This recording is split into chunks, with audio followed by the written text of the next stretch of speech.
देखिए, इजरायल की महाजंग के दूसरे चरण से हमास के नेता थर-थर कांप रहे हैं, क्योंकि इजरायल ने अपनी खुफिया एजेंसी मोसाद को उस शख्स के मर्डर का ऑर्डर दे दिया जो हमास का सिर है। यह ऑर्डर है हमास के चीफ इस्माइल हानिया को मौत के घाट उतारने का।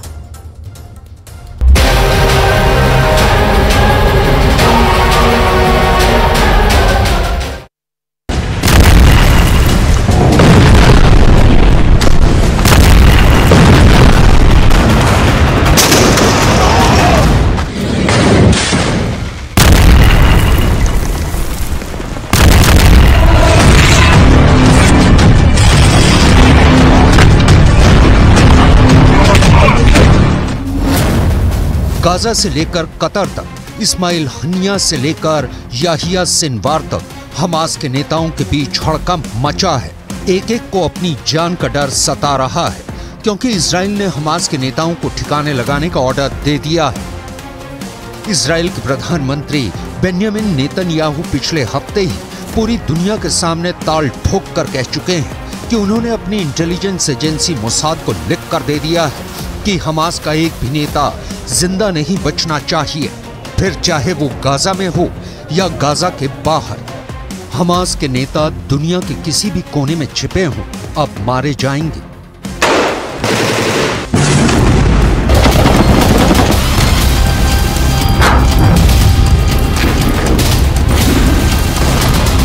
אנחנו עושים כל מאמץ להחזיר את חטופינו ובסופו של דבר נחזיר את כולם.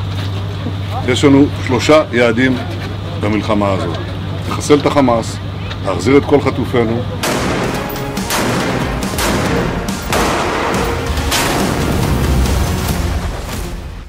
ऊपर से इस बीच मोसाद के हेड कतर पहुंच गए। वो कतर जहां हमास का सबसे बड़ा नेता इस्माइल हनिया बैठा है, वहां मोसाद के चीफ ने कतर के पीएम से भी मुलाकात की। मोसाद की चीफ के कतर दौरे ने हमास के रोंगटे खड़े कर दिए हैं, क्योंकि इजराइल के सबसे बड़े दुश्मन हमास को हलाल करने का ये सबसे बड़ा जिम्मा सौंपा गया है इजराइल की खुफिया एजेंसी मोसाद को। वो मोसाद जिसके जासूस इजराइल के दुश्मन को पाताल से भी ढूंढ निकालते हैं।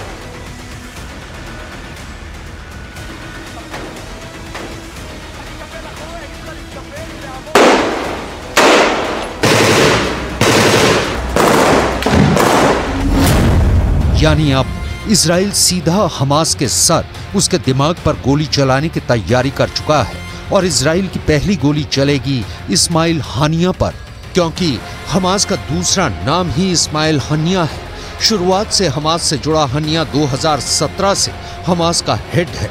आज अगर हमास इजराइल की आंख में आंख डालकर उससे बात कर रहा है तो उसकी वजह हनिया है। हमास की जंग की लड़ने की इस ताकत के पीछे हानिया का बहुत बड़ा हाथ है।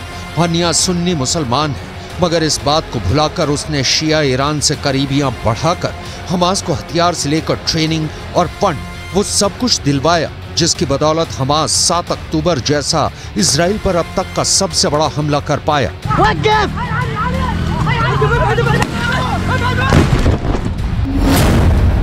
हमास की हर चाल के पीछे हानिया का दिमाग होता है, इसलिए हानिया खत्म तो हमास खत्म। तो क्या हानिया को मार डालेगी मोसाद? इजराइल युद्ध के पहले दिन से ही कह रहा है कि गाजा की ये लड़ाई तब तक नहीं रुकेगी जब तक हमास हलाल नहीं हो जाता, और हमास तभी खत्म होगा जब उसे चलाने वाले इस्माइल हनिया जैसे नेता मिट्टी में मिलेंगे। लेकिन इस्माइल हनिया पिछले कुछ साल से इजराइल से मीलों दूर पश्चिम एशिया के देश कतर में बैठा है। कतर ही इजराइल और हमास के बीच मध्यस्थता करवा रहा है, और कतर अमेरिका का पुराना साथी है। खबर यह भी है कि कतर इजराइल को साफ कह चुका है कि वो उसके यहाँ बैठे हमास के नेताओं पर हमला बर्दाश्त नहीं करेगा, और खुद नेतन्याहू कतर से वादा कर चुके हैं कि इजराइल कतर में कोई ऑपरेशन नहीं करेगा। मगर अपने दुश्मनों के आगे इजराइल को कुछ नजर नहीं आता, तभी तो उसने हमास के नेताओं को ठिकाने लगाने के लिए मोसाद जैसी अपनी एजेंसी को जिम्मा सौंपा। इसी बात से साफ है कि इजराइल के इरादे खूंखार है। मोसाद इजराइल के दुश्मनों को मौत के घाट उतारने के लिए पूरी दुनिया में बदनाम है। मोसाद इतने खुफिया तरीके से अपने ऑपरेशन चलाती है कि किसी को कानो कान खबर नहीं लगती। मोसाद के जासूस दूसरे देशों में घुसकर इजराइल के दुश्मनों को मौत के घाट उतारकर गायब हो जाते हैं और उन देशों की खुफिया एजेंसियों तक को भनक नहीं लगती। मोसाद के जासूस अपने पीछे एक सुराग नहीं छोड़ते, तभी तो उनके ऑपरेशन साबित नहीं हो पाते। मोसाद को जो जानता है वो उसके मर्डर वाले ऑपरेशन से भी अच्छी तरह से वाकिफ है। नेतन्याहू को इसीलिए मोसाद पर पूरा भरोसा है। 2010 में मोसाद ने दुबई के एक होटल में हमास के नेता की हत्या कर दी थी। 2018 में मोसाद ने मलेशिया में फिलिस्तीन के एक वैज्ञानिक को मौत के घाट उतार दिया था। और तो और 1972 के ओलंपिक्स में अपने एथलीटों की हत्या का बदला लेने के लिए मोसाद ने पश्चिम एशिया से लेकर यूरोप तक कसूरवार फिलिस्तीनी संगठन के नेताओं को चुन चुन कर मार गिराया।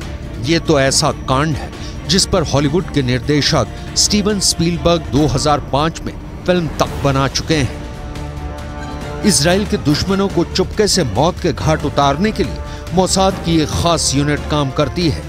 उसके जासूसों को हथियार से भी जान लेना सिखाया जाता है और हथियारों के बिना भी उन्हें बिजली की रफ्तार से इतनी तेज कार और मोटरसाइकिल चलाने की ट्रेनिंग दी जाती है कि अपने काम को अंजाम देने के बाद वो छू मंतर हो जाते हैं। बात सुनने में किसी एक्शन हॉलीवुड फिल्म की कहानी लगती है, लेकिन मोसाद के काम करने का स्टाइल किसी फिल्म से कम नहीं।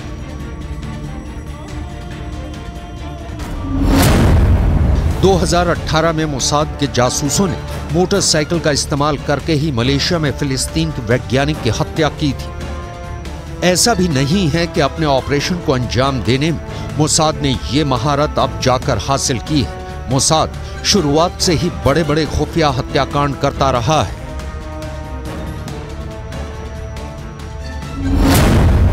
मोसाद की जासूसी की बदौलत ही इजराइल 1967 की जंग में सीरिया से गोलान हाइट्स का इलाका हथिया पाया था और आज भी वहां इजराइल की सेना तैनात है।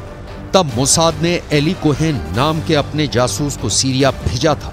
उस जासूस ने सीरिया की सत्ता में बैठे बड़े बड़े नेताओं से सीरिया की सेना के ऐसे राज उगलवाए कि सीरिया को गोलान हाइट्स गंवाना पड़ा था। इस बार नेतन्याहू का सामना उनके पुराने दुश्मन से है। वो इस्माइल हनिया की रग रग से वाकिफ है, लेकिन हनिया भी जानता है कि मोसाद उसके पीछे है और उसकी एक गलती उसको हमेशा के लिए मौत की नींद सुला देगी।